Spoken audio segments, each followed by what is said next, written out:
One, action. What's up, everybody? This is Daniel, and I'm interviewing my wife today. I want to give you guys an inside look of what it actually takes to be an entrepreneur and be able to grow a business, because behind the scenes, that's where nobody actually ever sees. So if you're able to grow a business, and if you're really going to be in the entrepreneurship world, you kind of got to know what's going to take, at the beginning stages, because most people want to get started and they expect results right away. But if you're in the business for the long run, you got to expect that, the very beginning is going to be tough. So I wanted to bring my wife on here so she can explain a little bit more behind the scenes, because you can hear it from me all you want, but people will see me saying, hey, you want to make $1 million a month, you want to make all this money. But it took a lot of work, and it wasn't fun at first. My wife actually came from the beauty industry. So I wanted to ask, you a couple questions. One of them was, just briefly explaining how we got started and what you thought about cleaning whenever you first heard, hey, I'm going to go from doing facials to in doing people's skin. I'm going to go from that, the beauty industry, to cleaning toilets. What was that like? It was very hard at first. Going from a relaxing environment, making people feel beautiful, to literally down in the toilet cleaning poop off of it. It was very hard. Mentally, physically it was fine. Like, you can go and clean a toilet all day long, but I think it was hard. But once we started seeing the benefits, like reaping the benefits of all of the hard work that we were putting in, some days we would clean 7 buildings a day, we eventually felt comfortable enough to hire that out to be able to have what we have today. So it was hard at first mentally, but in the long run, it is what sustains us and is that money train for us, essentially. Yeah. What do you think is what was the hardest part about the very beginning stages, the first 5 months into the business for you? Because you were doing more of the in-field, cleaning and stuff. You didn't really do anything to do with like the office stuff, because it was such an easy business to run. Yeah. Very easy. At first, what was your job to do? I mean, just go in and clean. I mean, are you asking how it was? No, like your whole job as a woman and a wife and a mom. What was your whole job to do at the beginning stages of the first 5 months of our new business? Yeah, what was it like? I mean, it was hard stressful? because it was stressful. It was hard because we just had Mercy, I think. And so I was taking care of her for the most part. We had Maya, who we had to take to school and stuff. So you would be in the car at 6 a.m. after drop off, calling people from 6, I think it was till like lunchtime. Yeah. Because nobody was in the office. Yeah, I would go to 6 to 12. Yeah, and then back again. So it was really difficult, but it was manageable. I mean, I had to pretty much do everything on my own. That's how most entrepreneur wives, whenever you're getting started. It's going to be, if the husband is not working all the time, it's going to be a long haul for everybody. Or the wife is not working all the time. Because we've had a lot of people actually that are single moms, and they have somebody that they bring into their life, and they start making a lot of money with the cleaning company, and they're like able to take care of the team. So yeah, that's awesome. It can go either ways. Yeah. What do you think? What do you think of the cleaning industry and like the business, out of all the businesses that we've opened? Oh my gosh, what do you think about? I think it's the easiest, to be honest. Yeah. Like, besides the beginning part of like labor of us going in, I think it's the easiest to just manage. I mean, it's the least expensive to run, and I think it's the most profitable too. Yeah, for sure. And a lot of people don't like to do the cleaning because it's not a fun business to have. It's not fun, but it makes the money. Yeah. So how is it being, like, whenever we first started, whenever you were doing the cleaning, did you think that the business would be $1 million business whenever you started? I remember thinking in my head, I can't believe I'm cleaning toilets. I should be doing facials and like scrubbing it like angrily. And what was your question again, though?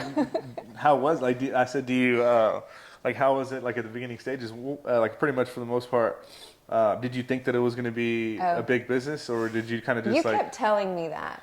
Like, my mind was just like in the moment. of what I was doing, what I was dealing with, all the different little things, your mind was so in advance in the future of like, it's going to do this, it's going to do that. And I remember, asking you, let's go get a margarita for the reward of cleaning.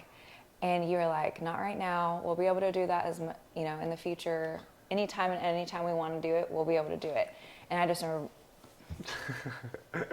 and being like, okay, whatever, fine. We did go out to eat a lot. We though. did, but because in my head, that's my reward for cleaning. But you were right. Like, you just kept saying, we won't be doing this forever. We won't be doing this forever. And then eventually you said it so much that I would be talking to myself in my head as I'm cleaning. I'm not going to be doing this forever. I'm not going to be Well, because we didn't say that until it was like month 5 or 6, and we were cleaning daily until 3 a.m. sometimes, Yes. or me having to wake up at 6 a.m. because someone didn't do something right, And I don't wait until the next day to go do it. I just go that right then and there. That's super uncomfortable to while everybody's there working at their job, you go, have to go clean up after, you got to go clean up after someone else because they didn't do their job right. And that was my most annoying thing that I ever had to do growing as we grew, and I'd have no manager. So yeah, we used to talk about that, going out to eat a lot just because we had to save some money, and I wanted to be able to buy a house, and I had goals that we can reach. We just need to save some money.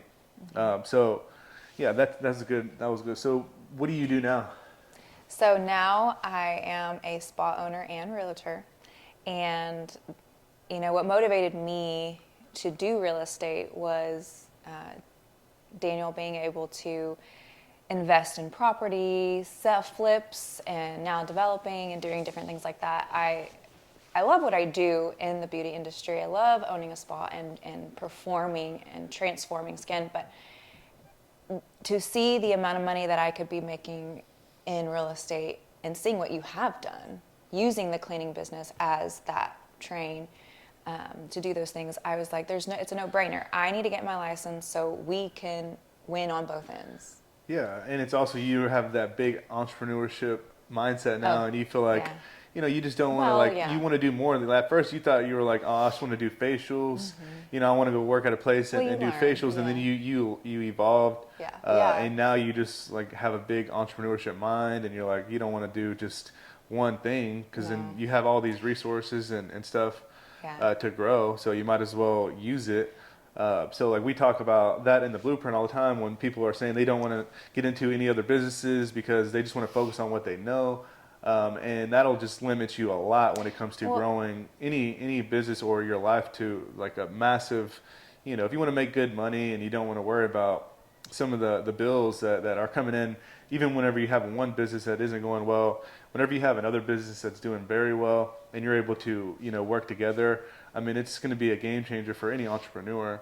But yeah, the real estate is going to be great for you because you know a lot of about like, all the clients that you're seeing all the time, all the people that you come in contact with. It's just something else you can help them with because there's a lot of realtors out there that aren't really taking it seriously. So yeah, and it all comes to customer service too. Like even in the cleaning industry, like when you're speaking to anyone in authority, it's all about what we can do for you. How can we make it easier for you? And that's with any industry. Yeah. All right, guys. Yeah, I just want to wrap this up real quick, but I have one more question. So if you can tell, these future business owners that, want to be business owners, they maybe have a job, they may be doing facials at a spa, and that's not their business. Or maybe someone that wants to get into real estate and they're like, I don't know how to get into it. What would you say their next steps need to be if they're just trying to open up a business? Do you think they need to go learn everything about the business, or do you think they need to just move and take the next step? I think just take the next step. I mean, literally what I did whenever you and I were talking about owning my own spa is like we talk about it, but then making the moves. Like, okay, this is what I have to do. I have to go to the city. Let me just walk up to the city, go get that. I think it's a license or whatever. And then you do the next thing. Okay, what's my next step? And you just do. And then eventually you have your business. You're working, you're calling, you're doing what you want to do. And it's so easy. You just take the next step after the next step and make it happen. Yeah, guys. So tune in. We're going to be doing more podcasts. We're actually going to interview one of my daughters. She's 14. She's super smart. She's read more books than me. So Yeah. I'm gonna be interviewing her and just giving you guys inside scoop of what we require all of our family to be on. Because we want everybody on the same level. And if you want to grow in the entrepreneurship world, you have to help everybody out around you. So we're going to be talking a lot more about that. Join our school. It's only $45 a month. And we'll literally give you all the inside scoops of what we're doing, behind the scenes to save money on taxes and to keep growing our business for the long run. We have a lot of different connections, and we can send them your way. All right, thanks, guys. Bye.